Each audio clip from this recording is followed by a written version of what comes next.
Hi guys, welcome back to Edgewood channel. So we will be continuing our anesthesiology topic from veterinary surgery radiology section. So today's topic is dissociative anesthetics. So these are actually injectable anesthetics. So subscribe this channel and hit the bell button for more updates. So moving to the first and the most important part, that is the introduction and definition. These are drugs that are used to produce anesthesia. So this is the simplest definition. So they are very different type of anesthesia. Dissociative, also referred to as dissociative anesthetics, are a class of psychedelic drugs. That means they will be altering your consciousness or your psychological behavior or your psychological mood. This class of drug is characterized by distorted sensory perceptions and feelings of disconnection or detachment from the environment and from the self. So that is actually the dissociation from surroundings. That is why they have the name dissociative anesthetics. So moving to the features. So they are characterized by profound amnesia, that is loss of memory, superficial analgesia, that is loss of pain, and catalepsy. Involuntary spontaneous movements, you'll be having involuntary movements.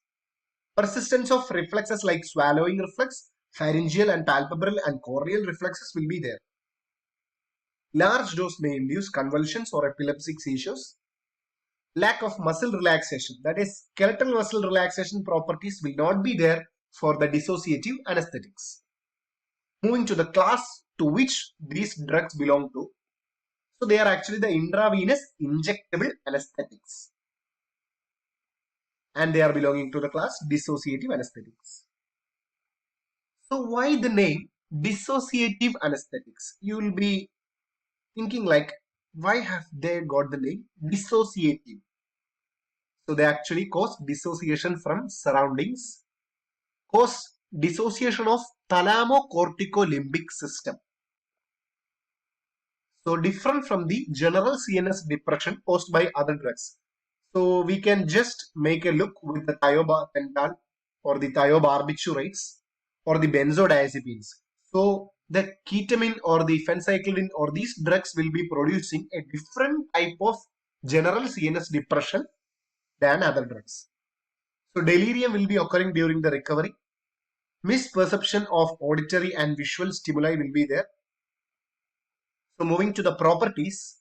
So dissociative anesthesia is a form of anesthesia characterized by catalepsy, catatonia, analgesia and amnesia. It does not necessarily involve the loss of consciousness and does not always imply a state of general anesthesia. So they may be producing their anesthetic proper by cerebral cortex interfering with the incoming sensory signals of the cerebral cortex and thalamo-cortico junctions. So chemical nature, they are belonging to the chemical class that is aryl cyclohexamines. So you can see this is the most important, that is the ketamine. This is the angel dust or the phencyclidine. Now this is the tiletamine. So the main drugs are ketamine, phencyclidine and tiletamine. So I have brought a small mnemonic to remember these drugs, that is actually KPT is equal to DA, that is dissociative anesthetic example, that is ketamine, phencyclidine and tiletamine. So mechanism of action of the dissociative anesthetics. They works by antagonizing the NMDA receptor. So these drugs binds non-competitively. You have to just have a point on that section, that is non-competitively, to the phencyclidine recognition site on NMDA receptors.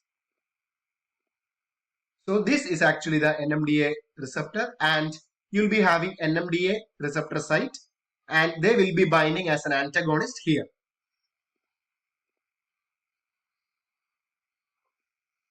So you can see NMDA antagonist will be binding to a special site, that is the phencyclidine site present on the NMDA receptors, and they will be blocking the NMDA channel and the proper calcium movement will not be happening there, and it will not be producing its actions. So moving to the first drug, that is phencyclidine. So phencyclidine it's actually the most potent dissociative anesthetic. So phencyclidine is actually an illegal hallucinogenic drug that was initially used as an anesthetic agent in the 1950s and in the early 1960s. But it was then withdrawn in 1965 because of the dissociative hallucinogenic effects that were actually often disturbing, and sometimes severe and prolonged delirium was there. Misperception of audio and signals will be there after the recovery also. That is actually the problem. So phencyclidine or phenyl cyclohexyl piperidine, it is also known as angel dust among other names, because they will be producing a scenario like will be taken to the angel fields. So whenever we are inhaling the dust, we'll be taken to the angels. That's why they have got the angel dust name. So PCP, it's actually the name of phenyl cyclohexyl piperidine or phencyclidine. We'll be calling PCP. They may cause hallucination, distorted perceptions of sound and violent behavior. As a recreational drug, it is typically smoked but may be taken by mouth, snorted or as injection. So properties of phencyclidine. Adverse effects may include seizures, coma, addiction and increased risk of suicide tendencies. Flashback may occur despite stopping usage. Its use in humans was disallowed in the United States in 1965 due to high rates of side effects, while the use in animals was disallowed in 1978 in US. So it takes actually 15 to 60 minutes for the effect of PCP to manifest. So for induction of the cataleptic stage, they will be taking nearly 15 to 60 minutes. So phencyclidine is another cyclohexamine product withdrawn from use because of drug abuse. So it is not available now in India legally. So this is actually the PCP, angel dust. So next we'll be talking about the ketamine. So this drug is actually very famous in the veterinary, and we'll be knowing about these drugs. So ketamine. Ketamine is a popular anesthetic used in veterinary and human anesthesia due to its wide margin of safety and compatibility with other agents. So it was first synthesized in 1963 and introduced in human anesthesia in 1965 and in veterinary anesthesia in 1970. So ketamine alters the central nervous system activity to sensory impulses without blocking it at spinal cord or brain stem levels. So work by NMDA receptor antagonist action. So properties of ketamine. Ketamine is a rapidly acting dissociative anesthetic without excitement and with a duration of action that allows induction of anesthesia to provide slowly. So it has excellent analgesic property even at sub-anesthetic dose and in combination with diazepam. So it is the cheapest injectable anesthetic agent. So it has less respiratory depression effect than the thiopental or propofol, and respiratory responses to hypoxemia and hypercarbia are better made.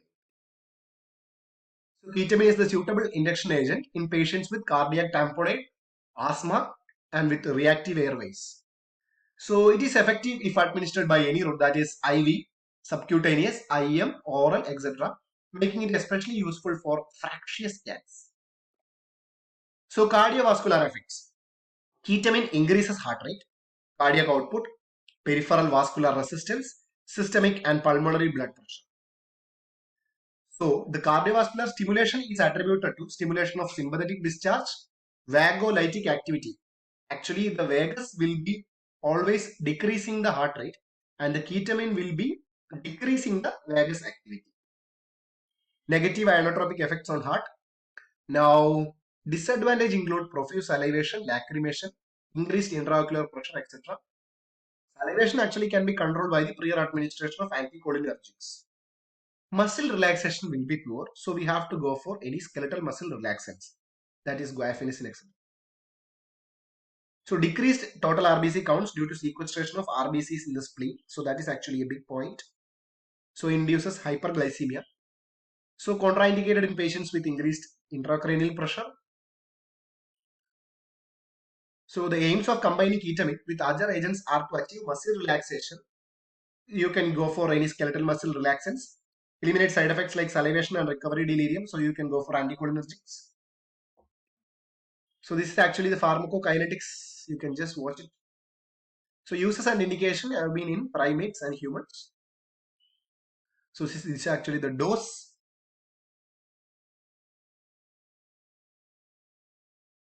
Just a nutshell. So this is actually the ketamine injections.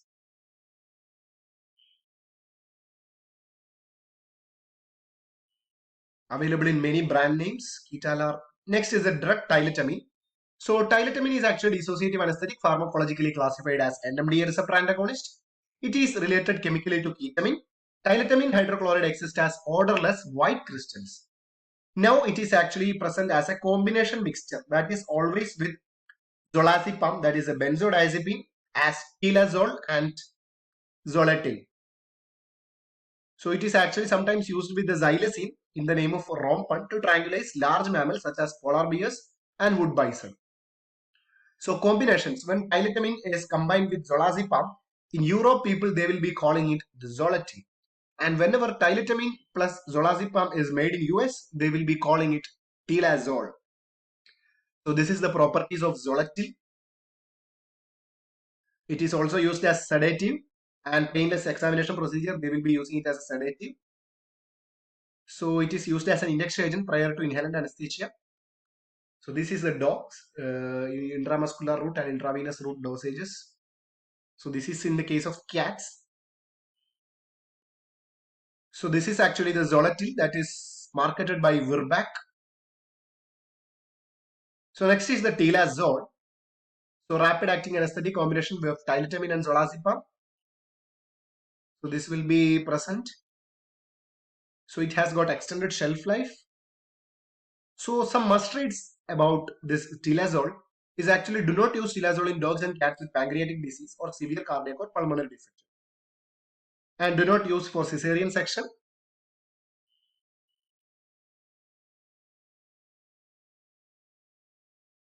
So do not use phenothiazine derivative drugs concomitantly with tilazole when given at IM dosages.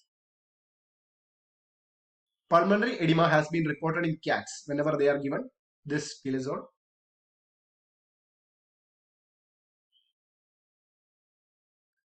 So this is actually the indications in case of cats and dogs. So this is the dosage ratio. So this is the drug tilazole. Thank you.